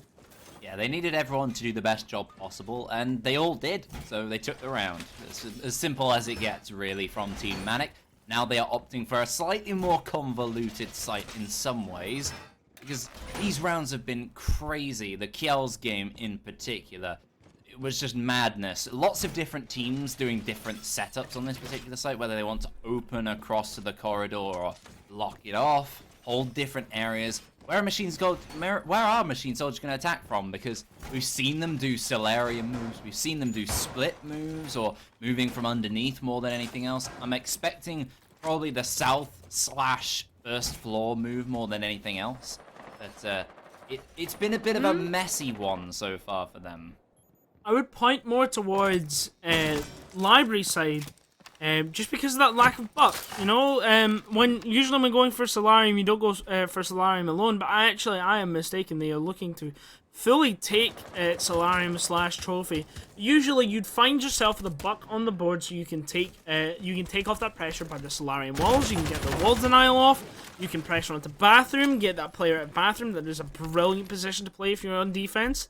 And it really works against the attack. As you can see, Aslan just playing close by the bathroom window there, kind of in between that point of limbo between bathroom and piano hall. But it seems like they're going for it anyway. Just biding their time, Team Manic. They have nothing to worry about, despite all the presence on windows and around the place from Machine Soldiers moving in underneath. No real rush here. Vexel has to worry about Mats being underneath. But, nobody's going to be over-aggressive here. They're not going to throw their lives away. Nicky is waiting for that ping and move. He goes for the punch and move, and it still works. Takes down the Aruni. Nice and patient from the attack, and they find their first kill for it. Taking Solarium control. Mats can now move up those stairs, but Dutch has been traded out. Where was that? Was that on the master? That was Big Window. That was Big Window, which is a very important location as Mats is taking upon himself to take out Aslan and take bathroom. Now he's looking for Insight. He knows he was somewhere by small and he finds his head. Oh, wow, here. And now Big Window has been recovered as Creeds takes out Sparkins. There goes your Kaid. And now it's down to Textual running out. He took out Fallen earlier. Now it's left in a 1v3 post-plant with all to do. Yep, things mounted in a terrible position for him. And he's got to eye up this player on the rappel. There's so many angles. Creed's simple enough to take the round for the attack. Machine Soldiers, a much more improved attack in general, and very smart play from them in terms of their Solarium move. Nicky with the patience, working well with Mats, making the distraction as well, and then blasting in, whether he's using the R4C as we saw last game. He's obviously given up on it, went for the G36 instead, and really worked out for him there, pushing in through bathroom, taking 2 men, getting that site control, plant down. Machine Soldiers in the lead once again. Master Bedroom and Office will be reattempted. Manic, they turned it around from their basement attempt. We saw them do that from the first round, then the second. Could they do it again here? what? I don't know what changes here from Manic, because it was a very standard setup, and then I think they were just caught off guard and everything was already wrong, and that was pretty much the round. Yeah, well, just as like a behind the scenes, just like as a caster, usually when your co-caster's speaking, or at least what I like to do is I like to figure out what point I'm going to talk to next, just in case Evac hands off to me very quickly. And I was going to say, it was all quiet on the Western Front. Everything was just really, really silent, and nothing was really happening. And then all of a sudden, you know, Dutch is dead on big window. You know, Fallen's out on bathroom window. Max is in sight. Like it was remarkably explosive for that round. So hopefully they're able to catch what Manic are able to catch what Machine Soldiers throw at them, and just hold it for a while so that explosiveness and that confusion doesn't happen again. I've got it here. I've got a copy of All Quiet on the Western Front, a graphic novel, actually. A graphic novel. Oh, yeah. How like one of most the likely illustrated gory ones. Yeah, it's pretty drab. Oh, yeah, but it's certainly a great read, a really good, really good book, good fun. Anywho, round has started. Machine Soldiers figuring out exactly what they're dealing with. Tex Roller is going to be one of those big issues. They've taken away his precious Valkyrie for this round, but he's sneaking off to the basement. Vexel underneath as well. It's a bit of a different defense here from Manic. Still very site-centric and very little resistance elsewhere. So Machine Soldiers, they can just take the ground quite comfortably and set themselves up for an execute. But it's going to come to a tough push at the end. They've got to start burning this utility out, put pressure on the smoke, and get breaches open. Well, that's one of those jobs. Different defense, but also a different attack as they're looking to go towards Fluke and Library Control rather than that Solarium take. They've learnt that Manic punish. What if you do something twice? Nikki punishes Aslan for his positioning, as it's just that's a bit unexpected for Nikki to do, and it was a well done play for him to push up and get that early pick onto your Jaeger. Matt's just holding the flank as you get a bit of an enemy detected outside there. As Vexel looks out to run out towards Trench, maybe that was? Yeah. I'm not particularly sure, but the aggression's unfounded as Sparkins finds Fallen. Ooh, I was going to say, Machine Soldiers, they could be weak from behind with Tex Rolo and Vexel, but Tex Rolo runs into a Claymore, and Sparkins moving out of the site quite aggressively as the smoke, finding one as well. So split pressure across, and he found a second, actually, Sparkins. A lovely shot onto Matt. Nikki is here to stick the plant, and he's quite safe, especially as Creed swings round and takes down that smoke. Any pressure gone, but he's fallen again to Instinct. Vexel finds another 1 versus 2, and he can't defend himself. The ace of Nikki taken out by Instinct. Great round from him in particular, alongside Vexel, who is having a good old chin wag. Making sure his crouch key definitely works. As Instinct gets a triple on the round. Vexel, you see, he's been playing those mind games, especially within chat, trying to use that emotional side of Machine Soldiers against them. And to credit Machine Soldiers, they haven't cracked. No, they haven't cracked yet. So it is, for our knowledge, and from what we can see from our bird's eye view, just the players rather than being in the call. It's so great. Nothing's happening. It's really nice to see two teams at full throttle so consistently across maps. I honestly haven't seen that in a very long time. And there have been games where, you know, a team will be off for a couple of rounds or whatever. That's not happened at all. Yeah, it's both teams are on it, and then it's so close. One or the other team might just win out a round, but it doesn't mean that someone's playing terribly or they made huge mistakes or anything. It's just been great plays all around by everyone, which really, it doesn't favor either team, but it favors the audience, definitely. It favors the audience, and it favors me and you, Evac, as we get to cast and present this to the audience. And it is such a pleasure, especially with this matchup. I'm very happy that I managed to steal this one off Elderbrain. Because You swapped with him. You didn't steal. Yeah. Well, yeah. We swapped. However, I'm happy that we swapped.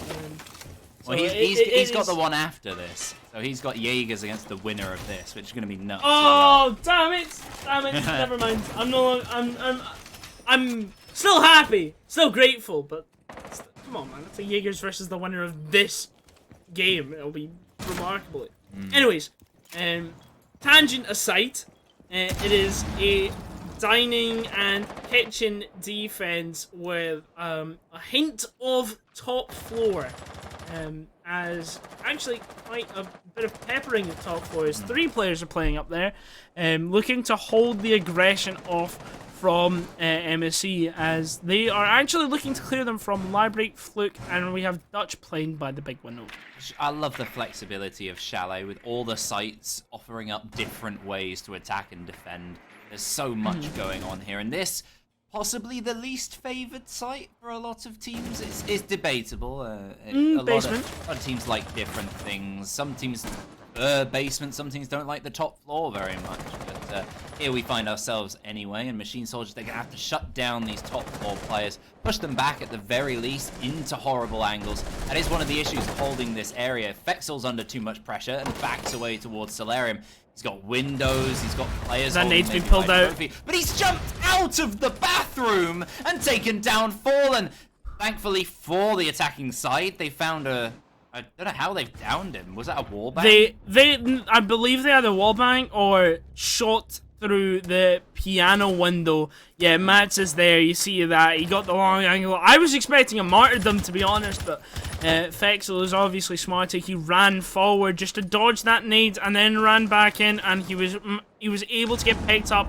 But now is Dutch able to pick him up as he's just sitting waiting for that peek on the big window. Matt's rotating towards the piano and bathroom windows as you've got Creed's over towards the piano hall as Mats takes Fexel out and Creed's gets Sparkins. Nicky swinging through office, just distracting Sparkins there as Creed's managed to get the kill. Textrolo now in trophy to 2 versus 4. Sneaky mat spot might work out if Textrolo is taken down out of that position. Depends where the move comes from. Machine Soldiers, they've taken the ground, they have the man advantage, but they still need to assault towards the site, and there's very little time to do so. Strong gunning players like Instinct and Textrolo, it's never a given that you're just going to take it. They still have to make sure they push in and get these kills. So many angles being held across sites by the defenders still, despite the lack in numbers, could be an issue. Mats gets the kill. He's got to watch out for that Matt. He's going to go round it, and Textrolo now isolated outside. 40 seconds to defuse the plant or find 3 men. Yep, he's either going to find 3 men or find Dutch pistol out on the close angle. That was a remarkably good round from MSC. Just a brilliant clear, brilliant pinch. Fexel eventually punished for those aggressive plays due to the lack of help. Matt just jumps in the bathroom window and takes him out. You know what, Ryan? I will add that attacking round to the book. To the book? Because that's how you do it. Yes, that is definitely how you do it. Correct. I love that kind of like triple pincer push that sets Sparkins off. You know, you got Nicky pushing into office. He knows that someone is outside on piano, a hallway. That was Creed's, and now Fexel has just called that they've jumped in bathroom window. What's Sparkins gonna do? You know, he's cut off from all sides. The best option is to take one with you, but can you really? Can you really in that situation, especially with Kaid on the AUG? I don't think so. Despite its buff, it's still not the most favourable of weapons. Oh, it's painful. Like just okay. I was being nice to it. Anytime I get handed a strat where I'm playing Kaid, it's like no, please, just TCSG. Even that. I mean, it's good until it isn't. Like it's it's a bit finicky. It is, to put it politely. However, well, he's got the LFP, so you can run around with that and do all your fragging. Yep. Well, if it's good enough for the GIGN, it's good enough for us. So, it looks to be roughly the same bar gaming hold. Anything with official competition, with official competition, Ubisoft sponsored stuff would tell you strategy-wise that this has the lowest win rate, along with, I believe, Basement, with Kitchen having the highest win rate, if my memory serves me well. However, it's still picked as the primary site just because that's what the trend has been throughout most of official competition. Is bar gaming gets picked first, so these guys will pick bar gaming first. It seems to be roughly the same strat within both teams. You've got Fallen solo on that library pressure. He's playing a bit more passive as he got absolutely beamed by Fexel last time. Yeah, this is a particularly interesting battle. Not just the one between Fexel and Fallen in these positions, but this round in general, because both teams have won out this site already. And Manic did a great adjustment from the strong attacking machine soldiers. Who's going to come out on top this time? Well, Aslan's had his say. He's saying us. Takes down Dutch with a vertical C4. Very good start for the round, if you are a Manic fan. Machine soldiers, they're getting to work, though. Despite that loss in men, they're moving on right through. Actually just sending those Selmas sailing rather than... He obviously doesn't need them too much other than to open the angle across for Matt, but they've lost another man. That shot sounded like a one-tap. That sounded like Fallen got one-tapped. Oh no. Or at least a very short 2 to 3 bullet spray He's directly having a to the rough skull. time on He's having a not enjoyable time. To be fair, he's having to fight Fexel, who's been an absolute star player for Manic. So it's excusable to an extent. Matt's taking out Fexel. Matt's having a pretty good game comparatively, as most of the players have actually fallen off on the side of Manic. Sparkins now just coming off as they're going down the blue stairs, and Creed has met him. Aslan just roars back, takes him out on the trade. 50 seconds, 3 versus 2. What'd you say? Oh, I can't call any of this. It's just going to come down to how mechanically skilled and just a bit of luck here and there. Who's looking at the right angle at the right moment? It is the split, though, with the man advantage from Manic that gives him a huge advantage. Sparkins being on the outside of the site, he has this ability to come across from the side and catch off anyone at any moment. Very, very, very difficult here for them to make the move. They've got the diffuser, but 20 seconds left. Walking in towards a lot of angles. It's going to come down to maybe an incredible flick from either player. 2 players on the board. I'd recommend playing for Kill, and Sparkins takes my advice, and so does Instinct. Just for the wrong team there, as they play for the team double kill there, as they managed to pick up 2 successful picks in quick succession there. As I would have said, Instinct is probably the one to look at. He played really well in that position previously, and this time Nicky, no. you know, I believe that might actually be a Clash pick. That might be a 6 pick into Clash. That might be what's happening. Jeez.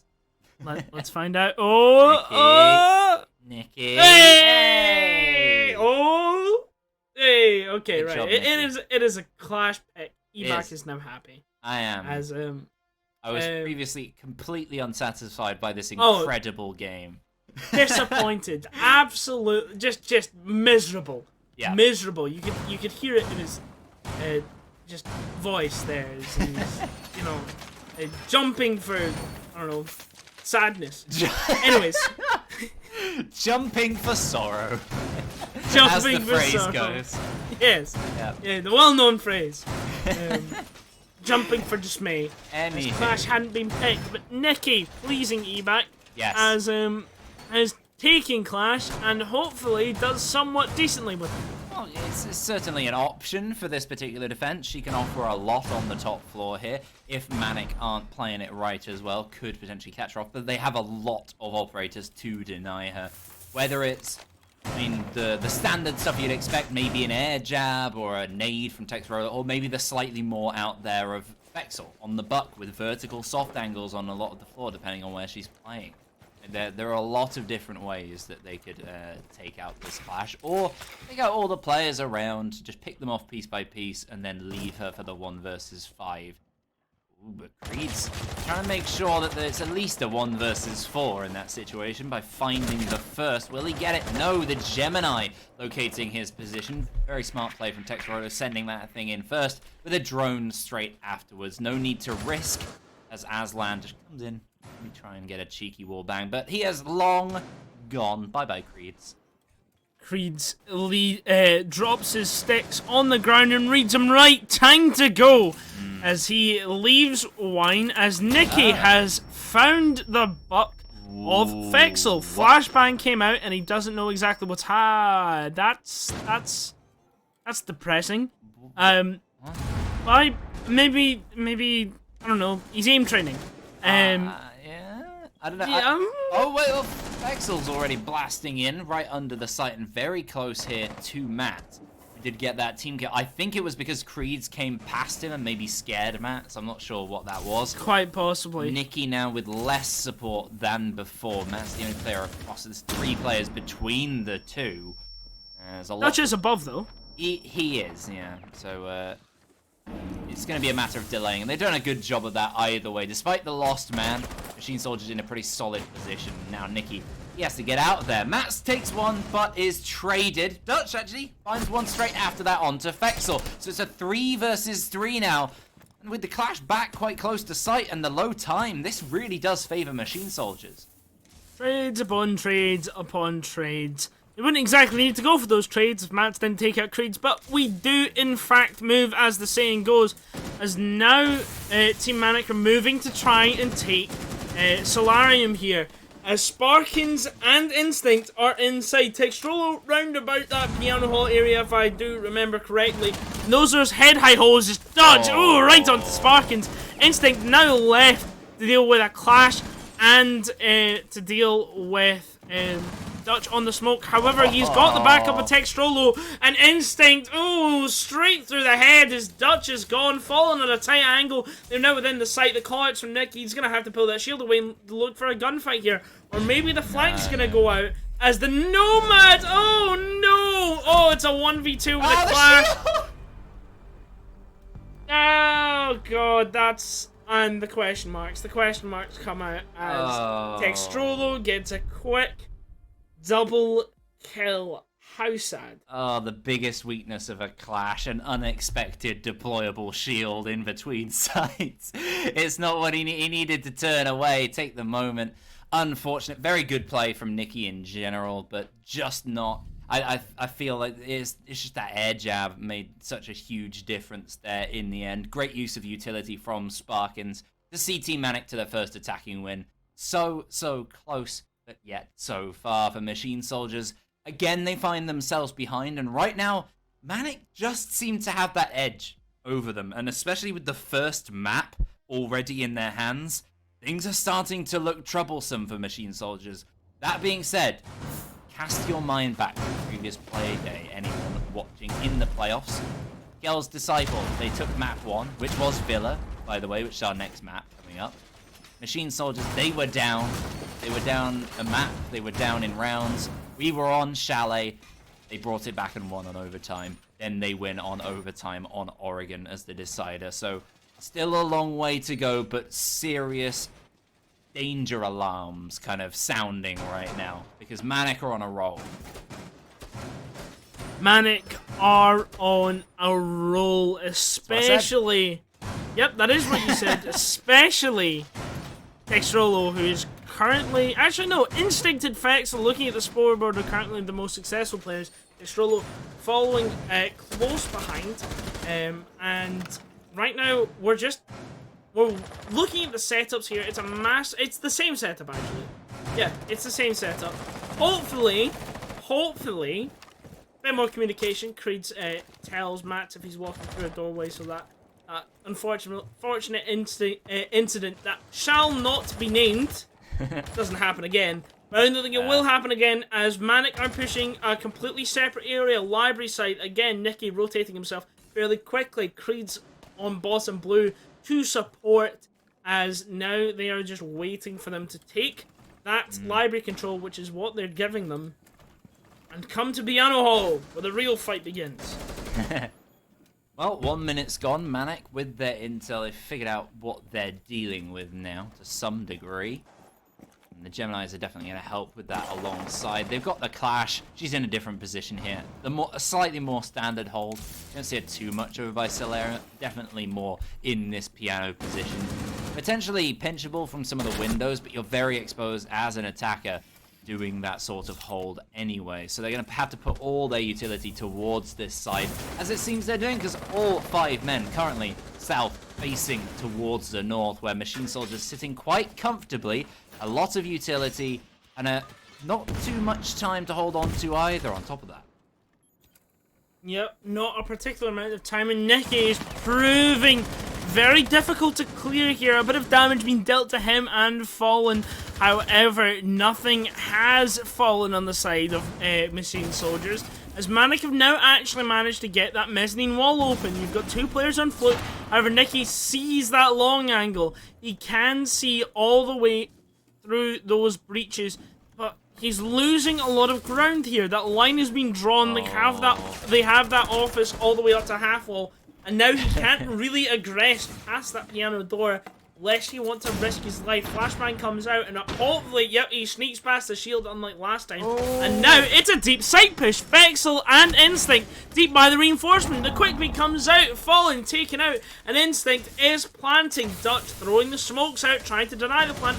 Well, do they know it's close? 3 players up by the reinforcement. Aslan deep in piano takes out Dutch. Vexel onto Creed, takes Strollo onto Mats, and Vexel onto Nikki. We spoke before this game saying Team Manic, if they slow the game down, they will come out on top. That is something they really want to do, whether it's the bans, whether it's the way that they're playing. And right now on the attack, you don't think that they want to bring the speed down, but they've kept Machine Soldiers with the strategy that they've had, which is quite close to the site. They're just taking their time, and they don't need to worry about it. They're managing it very efficiently, and this is the sort of thing that Team Manic do brilliantly. They can really struggle when they're against an aggressive, quick team a lot of the time, which is why in Majors maybe they've not necessarily got the best record with some of those very braggalicious teams. But there's no such thing right now, because Machine Soldiers are kind of trying to beat Team Manic at Team Manic's game, and it's not something you want to do, because Manic, obviously, they're the best at Team Manic's game. And right now they are definitely on top. That's a 2-round advantage on the attacking half. Machine Soldiers, it's now or never. You don't want to let them onto match point here. Last chance if they want to move through. Speaking about Fragalicious, Vexel just absolutely running himself through that defense last round, and now MSC are looking towards that bar hold. Same kind of hold with that library hall shield down at the back by top blue stairs, and library reinforcements. Again, it's the same kind of thing. I wonder if they'll have the shield towards mezzanine. They don't actually have that shield on site, so they're going to hold mezzanine very, very loosely. Actually, we're going to see a spawn peak come out. Pre-fired as Creed's, as he decides to retreat off. One thing I do want to talk about is something that wasn't really done by Manic, and that's opening up that wall on the side there. You see the impacts on the floor. They're just trying to make sure they can't play an office. You know, you can play on those like mezzanine stairs and cut them off. But another thing is those holes go both ways. If you pop them open, it gives them another angle, especially once you've taken library control. It means that they can't play in that center, like, lobby, foyer type area. And it's very interesting to see whether they'll open it up or not. 1 minute gone. Team Manic, again, taking their time. But this is on a site where they could definitely be punished for doing so, unlike that top floor attack. Very spread in terms of players. They've got players top floor and bottom looking to pinch towards Machine Soldiers, especially the likes of Matt sitting deep inside dining. Presence all around. It's going to come down to some of these early fights. As we spoke about previously, Manic really hard done by on their defense first time around by losing players up here in mezzanine early on. Well, here comes the attack from themselves. Try and deny Machine Soldiers the same way they were. And it starts working out. It does start working out as Textrolo works a pick onto Mats. There's your mute gone. There's that C4 gone and wasted. That was below, I believe, looking for that C4 from kitchen all the way up into office. Try and take out the players, kind of working those mini games and taking out that blue hole shield. Nice Nomad there, Sparkins. I like that. I'm going to steal that one. You gotta be pretty inventive with your air jabs on Chalet. There's so many angles you can actually counter them from as a defender. Very difficult sometimes to make sure they're hidden well enough. And that's a very smart one. 40 seconds now remaining. Aslan takes down Dutch, extends the advantage in terms of men even further. Nicky's down, Fallen and Creed's down on the site. Well, actually, no, Creed's, he surprised me and the opposition, finds Instinct, now drops away. Two split men. We've seen this before on Manic's defense. They didn't manage it. Can Machine Soldiers, can they stave off match point 1 round longer? Just depends on the positioning and the timing on these picks. Creed's looking to aggress up towards blue stairs, and I believe I hear an air jab. They're both going up. The impact is gone, and Aslan swings wide. The trade gets taken out, and he takes out Buck. Creed's has taken out Aslan and Fexel. It's now a 1 versus 2. If he picks up Fallen, it's a 2 versus 2. But they're looking to plant, and they're looking to plant soon. He knows there's one by the bomb. He's looking for a leg. He doesn't see anything, and now his position has been alerted to. He's not picked up by anyone. One's in stock. That's Sparkins, Textrolo playing in bar, and now he's got an all to do. Textrolo swings wide and takes out Creed's. A valiant effort, but not enough. Smart play from Machine Soldiers, a great effort, but yes, getting nothing for it. That is the issue today with Machine Soldiers. They put in a great shift, but just fallen short at the last hurdle every single time. Match point for Manic. Their play has been fantastic. I've been casting this, well, variations of this Manic roster since I started casting, and this is possibly their best performance I've ever seen. This is fantastic. This has been, it was a masterclass of Cafe, and here on Chalet they have looked very, very strong as well.